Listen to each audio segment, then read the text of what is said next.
A fierce battle gets underway between a couple of armies, and our hero Taichi narrates how different his life was with Rin not too long ago. They were simple school students living normal lives, but now they're fighting giant armies without even flinching. Taichi shows off his powers, and then we're taken to a flashback where he and Rin chill with each other on their way to school. Meanwhile, a sage girl is attacked by an evil soldier, but gets rescued by her guard. This leads to a teleportation spell that takes both Taichi and Rin to a fantasy world. Suddenly, they are confronted by a demon horse and need to act fast. Taichi does his best to save Rin, so he distracts the demon horse and attacks it with a stone.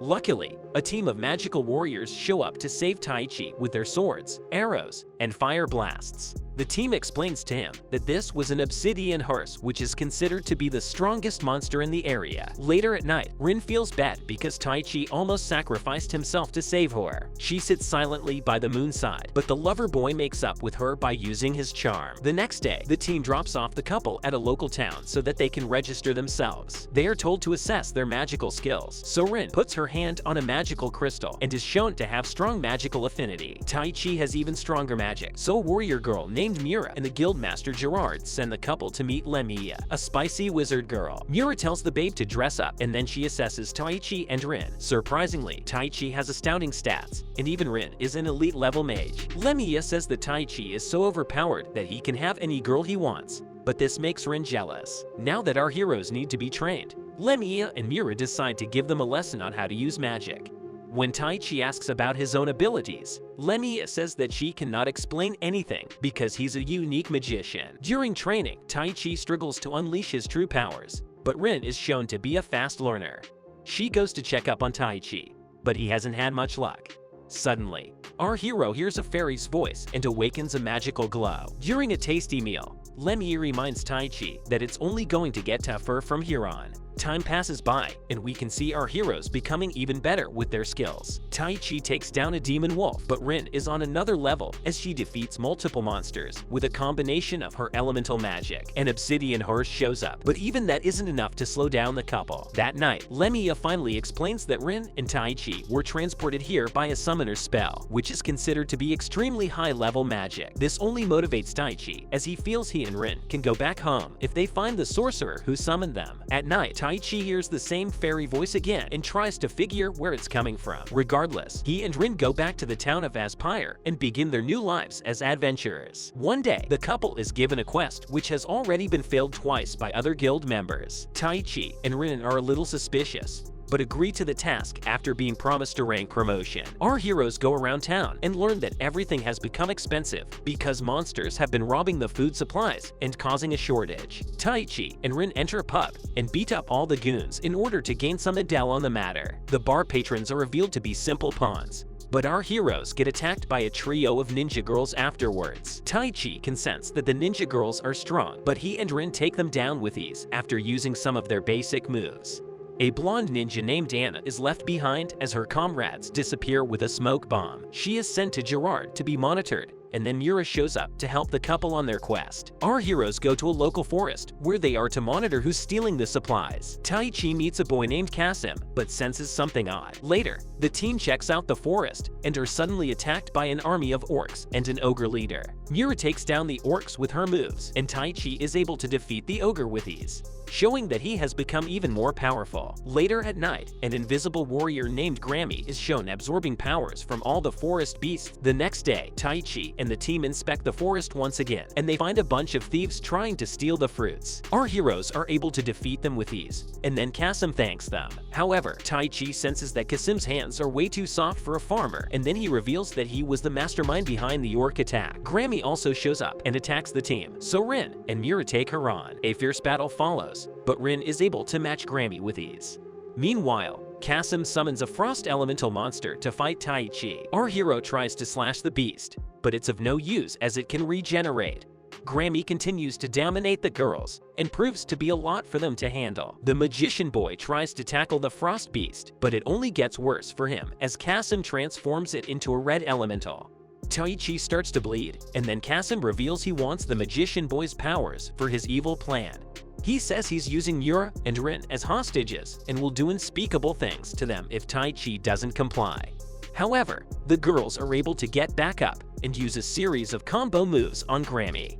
They team up to use fire blasts and sword slashes to defeat Grammy with ease. However, Kasim shows up and reveals that the red elemental has totally dominated Taichi. Things aren't looking good for our hero, but then he hears the fairy voice again and begs for her power. The fairy girl, Ariel, agrees to do so, and then Taichi revives himself with magic that is unimaginable. The red elemental unleashes a fire blast on him, but it's of no use as Taichi shows off his wind powers to destroy it with ease. He then uses an ultra blast to attack Kasim, but faints from the overdrive, so Kasim only loses an arm in the process. Taichi wakes up at Lemia's place and decides to eat 5 meals at the same time. Lemia reveals that he used up all his magic, which is why he's so hungry. She also states that Kasim had used a Crimson Pact, which is illegal considering it uses the blood of humans and demons to create forbidden magic. Taichi then learns that he is a summoner who is possibly even stronger than a dragon. Meanwhile, Kasim and Grammy meet their boss, Laudra, who decides to use them as his slaves even further. Then, Taichi finds a woman getting harassed by a couple of goons, so he saves her. However, he learns that this is Anna, who is now a changed babe. They team up and start exploring a secret cult hideout. At night, Mura and Rin are attacked by a cult warrior, but they take him on with ease. Unfortunately, Grammy shows up and takes Mura away, while Rin has to deal with more cult warriors. She finishes off the cult members and is then confronted by Grammy. However, instead of fighting, Grammy tells Rin to go help Mura, who is going to be used for a Crimson Pact. Rin goes to save the elf girl, and she does so with ease. However, Kasim and Laudra show up to reveal that a monster army is going to attack the town. Anna is attacked by a golem monster, but Taichi saves her and promises to keep her away from danger. Our hero uses his lightning fist to break through the golem with ease, and then the couple sees an open door. Here, they meet the Earth Girls, Mello and Milo. Meanwhile, Mura and Rin join Gerard and Lemia to plan against the monster army. Milo and Mello awaken a goblin army by using the Crimson Pact, so Taichi has to drain his magic to fight them all. A tense sequence follows, but Milo and Mello lose control as the goblins attack them as well. Luckily, Taichi comes to the rescue but learns that there are many more tunnels with many more goblins. Lemia and Rin contemplate using a mixture spell to counter the monster army, and after careful consideration, they go ahead with it. Rin unleashes all her powers to create a pit and fill it with counter-explosive elements. This allows the town to gain an advantage, and they finish off the goblins after a long, arduous battle. However, Laudra unleashes Crimson Pact monsters, and things look tricky. Luckily, Taichi shows up with his new harem girls and reassures Gerard he's going to fight them. Meanwhile, Lemia decides to unleash her full potential and blasts her way through the goblin army. However, there were 3 crimson ogres who were unaffected, so the girls continue the battle. It's of no use as they get defeated, and Rin is about to be ended. Luckily, Taichi shows up to save her just as she considers telling him her true feelings. It's time to rumble, so Taichi awakens his red glow and defeats one of the ogre monsters with his punch. More crimson beasts arrive, so our hero decides to show off more of his powers. He's able to take down the ogres with ease, while Anna helps the people of the town. However, a cult member shows up and seemingly brainwashes her. Milo and Mello help the others take down the smaller fry, while Taichi dominates the ogres. The going is good, but then a twin-headed dragon shows up and unleashes its fireball to establish dominance. This is an ominous sign, but Taichi decides to stay back and fight the dragon. Rin joins him, and they have a brief chat before our hero goes to challenge the dragon. Things aren't looking good for Taichi as the dragon dominates him as if he's an ant against an elephant. The battle becomes one-sided, and it only gets worse when Anna shows up in her brainwashed state. Taichi snaps her out of it, but it's too late as the dragon unleashes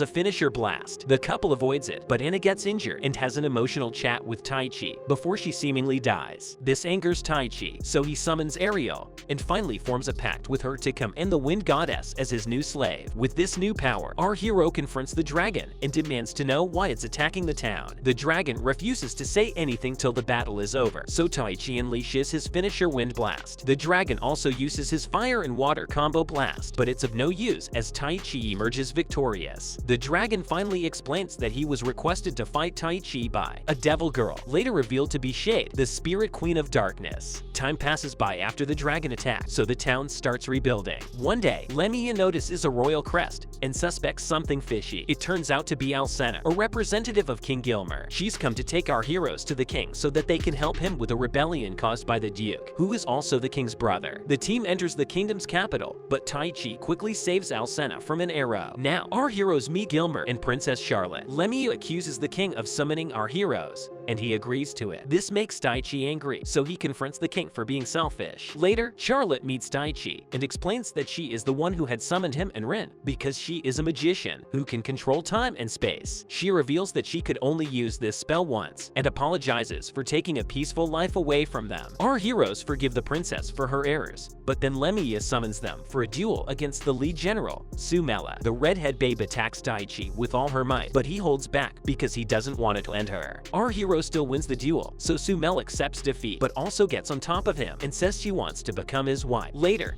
Taichi goes to meet Rin, but finds her naked in her room. Meanwhile, we learn that Lauder is actually a priest who is mentoring Charlotte as the team prepares for war. The Duke also considers what to do about Rin and Taichi. He gives his prime soldier, Nilgen, full control, but this is actually a shady move. Now, Sumela goes to our heroes to discuss the battle plan. She also teases Taichi by saying they can have a grand wedding after the war. At night, Taichi goes to wish Rin goodnight, but she invites him into her room so that she can have some company. She feels nervous about the war, so Taichi promises to protect her. He explains that his magical cheat codes will help them emerge victorious, and then they hold hands. Lemmy anticipates some frisky action, but a cult assassin sneaks in to kill our heroes. Luckily, he is the one who gets tricked and has to off himself to avoid giving out any secret information. The next day, everyone gets set for the epic war, and Taichi sends out a warning shot. However, Nilgen's men use their own cheat codes via magic rings and launch long-range attacks. This ends up draining the soldiers,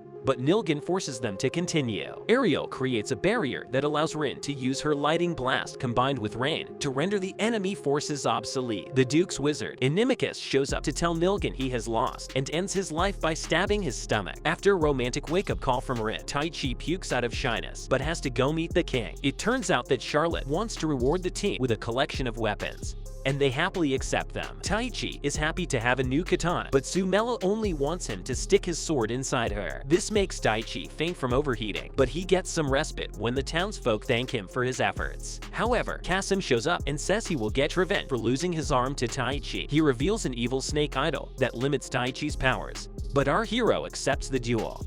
The boys get into a fierce battle. Although in limited capacity, they put up an impressive display, but Taichi remains unbeatable. Kasim admits defeat and says the snake idol has to be destroyed for our hero to get his magic back. However, an evil shadow demon appears from the snake idol and attacks everyone. Luckily, Grammy shows up and joins Kasim in holding off the shadow demon, while Ariel destroys the snake idol to give Taichi his powers back. Later, Lauder meets Shade and they plot something sinister, while our heroes get ready for round 2. Point, the king, and the Duke confront each other on the battlefield via their armies.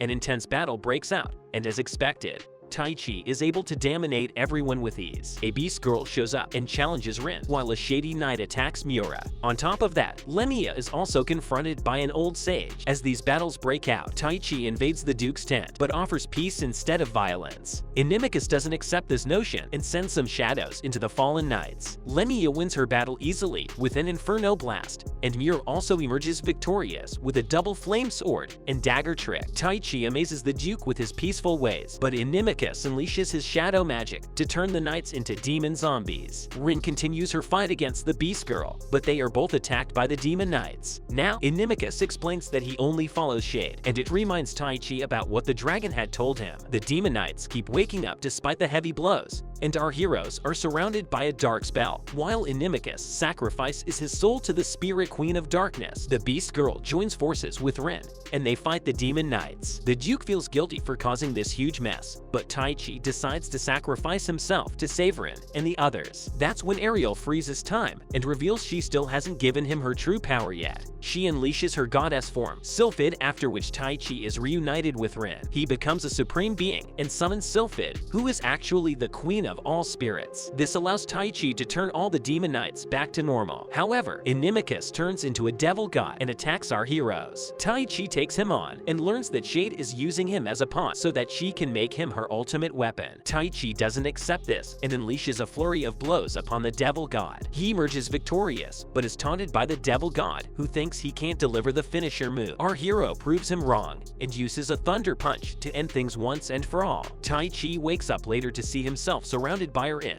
and all his other harem girls. With the Duke finally defeated, the kingdom is at peace, and then Charlotte promises to find a way to send our heroes back to their world. For now, Taichi sets off on his new mission to find and challenge Shade. The end. Like, share, and subscribe for more fantasy stories. See you soon.